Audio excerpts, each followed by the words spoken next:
السلام علیکم ناظرین۔ اللہ تعالیٰ فرماتا ہے کہ ہر ذی روح کو موت کا ذائقہ چکھنا ہے۔ اس دنیا میں بہت سارے لوگ ایسے ہیں جنہیں موت سے خوف آتا ہے، لیکن اللہ تعالیٰ کے کچھ ایسے لوگ ہیں جنہیں اللہ اپنی من پسند کی موت نصیب فرماتا ہے۔ ایسی ہی ایک کہانی آج ہم آپ کو سنائیں گے۔ ایک قصہ ہے بادشاہ اور درویش کا۔ زندگی بدل دینے والی یہ خوبصورت کہانی ضرور سنیے گا۔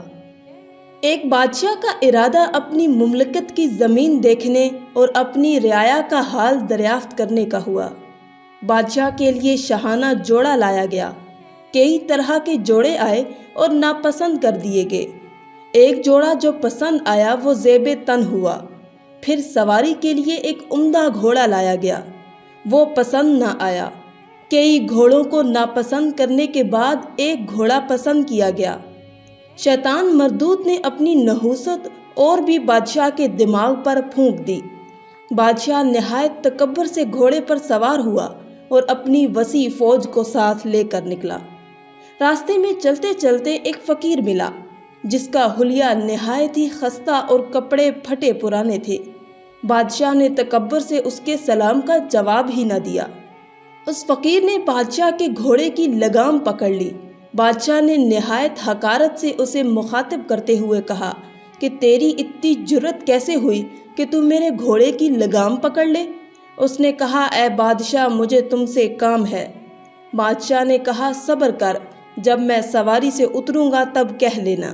اس نے کہا کہ نہیں، مجھے تجھ سے ابھی کچھ کہنا ہے۔ یہ کہہ کر فقیر نے زبردستی لگام پکڑی۔ بادشاہ نے کہا، بول، کیا بات ہے؟ اس نے کہا، بہت راز کی بات ہے، مجھے تیرے کان میں کہنی ہے۔ بادشاہ نے کان قریب کر دیا۔ اس نے بادشاہ کو کہا کہ میں ملک الموت ہوں، تیری جان لینی ہے۔ یہ سن کر بادشاہ کا چہرہ فک ہو گیا اور زبان لڑکھڑا گئی۔ بادشاہ نے کہا کہ مجھے اتنی مہلت دے دے کہ میں جا کر گھر والوں سے مل لوں اور کچھ سامان اکٹھا کر لوں، ان کو وصیت کر دوں۔ اس نے کہا کہ اتنی مہلت نہیں ہے تمہارے پاس۔ اس نے بادشاہ کی روح قبض کر لی۔ بادشاہ نیچے گر کر مر گیا۔ اس کے بعد وہ ملک الموت ایک نیک مسلمان کے پاس گیا تو وہ بندہ بھی کسی سفر پر جا رہا تھا۔ ملک الموت نے جا کر اسے سلام کیا تو اس نے مسکرا کر جواب دیا۔ ملک الموت نے کہا کہ میں نے تمہارے کان میں ایک بات کہنی ہے۔ کہا، جی بالکل کہیے۔ ملک الموت نے کہا، میں ملک الموت ہوں، آپ کی روح قبض کرنی ہے۔ اس آدمی نے کہا، بہت مبارک ہو، آپ کا آنا کسی ایسے شخص کے پاس جس کا فراق بہت طویل ہو گیا ہو۔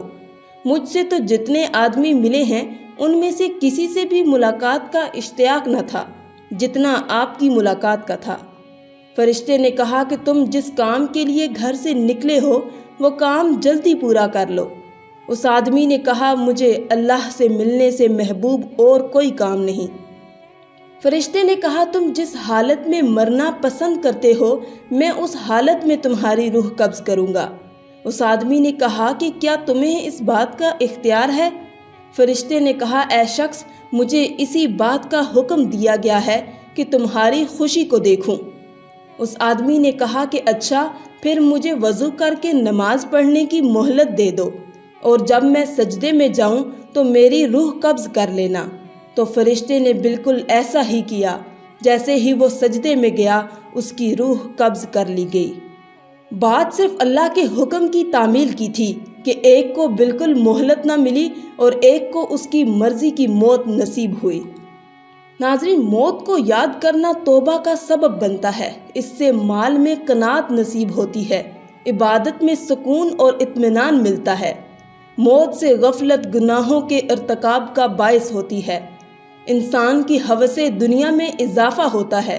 عبادت سے بے نیازی آ جاتی ہے۔ سمجھدار ہے وہ شخص جو اپنے نفس پر قابو رکھے اور موت کے بعد کام آنے والی چیزوں میں مشغول رہے، اور کسی بھی کام کے لیے اس کی تیاری ضروری ہے۔ جو شخص دنیا کے مشاغل میں الجھا رہے اس کا دل موت کے ذکر اور اس کے خیال سے غافل ہو جاتا ہے۔ آخر میں اللہ رب العزت سے دعا ہے کہ اللہ تعالی ہمیں نیک اعمال کرنے اور برائی سے بچنے کی توفیق عطا فرمائے، آمین یا رب العالمین۔ آج کی اس ویڈیو میں تھا بس اتنا ہی۔ مزید اسلامی ویڈیوز حاصل کرنے کے لیے اللہ کی شان چینل کو سبسکرائب کر دیں اور ساتھ میں موجود بیل کے آئیکن کو دبا کر آل پر کلک کر دیں۔ شکریہ۔